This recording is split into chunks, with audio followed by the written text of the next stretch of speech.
So this is a different type of episode, looking at our end goals and not living with regret. And I've been reflecting a lot, and some things have changed recently in my life. And I just want to make an episode to help with a way of shifting your mindset so that if you have goals, but you feel that something isn't right, or you're thinking, am I on the right path? Then hopefully this can help. So we all have goals we want to achieve. Many of us have the ultimate end goal. This is what I want, and I won't stop until I get there. But some of us haven't even got to this stage in our lives. End goal means that this is the destined outcome. This is the final thing that you want to achieve.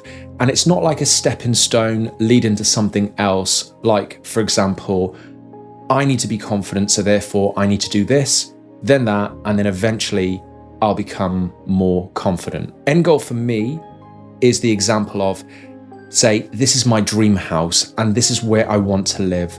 That's the end goal, as you want that house and that's what you would love to have over anything. And this isn't an episode looking at, say, the differences between end goal or means goal or materialistic objects or accomplishments that money can bring. This is looking at you. So I'm going to look at the end goal in a different perspective. So we need to think of our goals with the end first. And by the end, I mean our life. Understanding that, firstly, we have limited time here on earth. This isn't supposed to be depressing or make you feel fearful. The end goal should be the perspective of you looking at yourself with your last breath thinking, did I do all that I wanted to do? Am I happy with the way things played out? And the reason that I'm bringing this up is sometimes we see life as infinite. I'll do this tomorrow, I'll do that tomorrow, and then tomorrow comes, no start has been made. Think of school. This is a preparation phase for your final exams, right? To set you on your way for pastures new and begin adult life. And school isn't infinite. We aren't in school forever.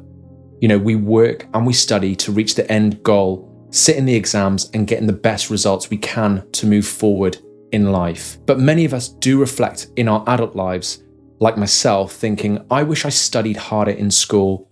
My life could have been so much different if I did more. But that time has passed and you can't do anything about that phase. So I was watching a TED talk with Catherine Schultz on regret, and a study was conducted looking at what we regret the most in life. And number one by far was education, with 33% of participants claiming that this was the biggest regret of not trying harder. And this takes over career, health, finance, etc., which is quite shocking. So sure, you can study as an adult, but there is still that regret that I should have conquered this during that phase of my life, not trying to correct what should have happened. I should have already ticked that box. So yeah, we get more mature and we think more logically and naturally grow as time passes, but there is always a reason for change. There's always that thing that happens which makes us want to change. So now if we think this in a broader term, our life, it bugs me and it plays on my mind that I don't want that same regret when, say, that phase passes and it's nearly over, but I don't have another phase to correct it. You know, I don't want to be there thinking, am I happy with the way things played out? Or what could I have done differently towards the end? I won't have another episode which sparks further change to correct things, but what if I can do something about it right now? So by thinking of the end goal, yes, we want to achieve this, or yes, we want to achieve that, but if we stay in the same mindset we have and we don't make that start on that thing that we want, we could get to the end with that feeling of regret. So my tip in this episode, and the reason that I want to bring this up, is that I have been thinking of this recently, which is why I've been taking a little time out. So the tip is to have a vision and really visualize yourself at the end with no more life phases, no way to correct things, and think, what would I regret if I didn't do? So you're at the end with no time to correct. What would I regret if I didn't do? And this can change your whole perspective of, say, the current goals you've set. Are you working towards, say, something that If you didn't achieve, would you honestly care? And the goal that you're desperately trying to seek is actually something that you really, really want. And will it really make you happy? So the moral of this, and the reason why I want to bring this up, is that I've been longing to continue art. I loved it in school. To me, it's a great expression, but initial judgment stopped me from continuing. So I don't want to stop the things that actually make me happy. I don't want that regret. So I looked back and I thought, what would I regret if I didn't do? The answer was being art, being creative, things like this. As there's been a 20-year age gap, and it stopped because I thought I wasn't good enough, or I just didn't have the time. And as there's nothing in my life aside from, say, family, which I'm really, really passionate about, and it's my really, really true passion, the things which I need to learn more about and watch, the things that keep me thinking daily about, to me, it's all about expression through being creative. And maybe you have a gap, or maybe you have something which you'd like to take up again.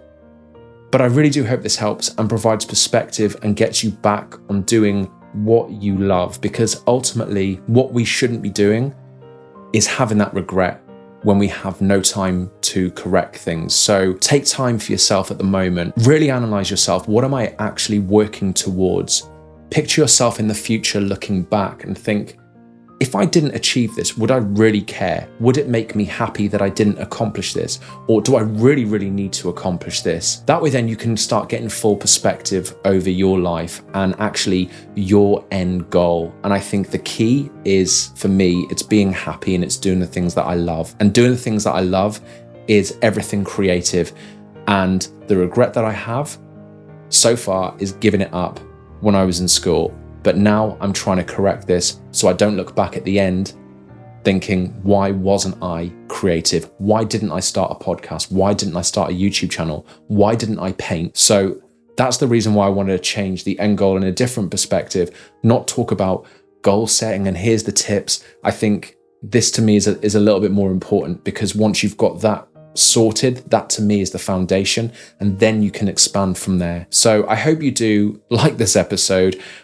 Also, if you have watched other videos, you may have noticed that I used to wear the same t-shirt. I've changed it recently to Mind System. The reason being is I've rebranded the business. I didn't want it to be just all about life coaching. I want it to be all about mind growth, and a system that I've created to help shift mindsets, to look at new ways of thinking, so that if we are looking at growth, if you do feel stuck, some of the training, some of the learnings, the programs that I've developed are all within Mind System. I'll put a link. If you are looking at that sort of avenue, then please do get in touch. I would love to speak with you. But I do hope this helps, and please stay tuned for the next episode.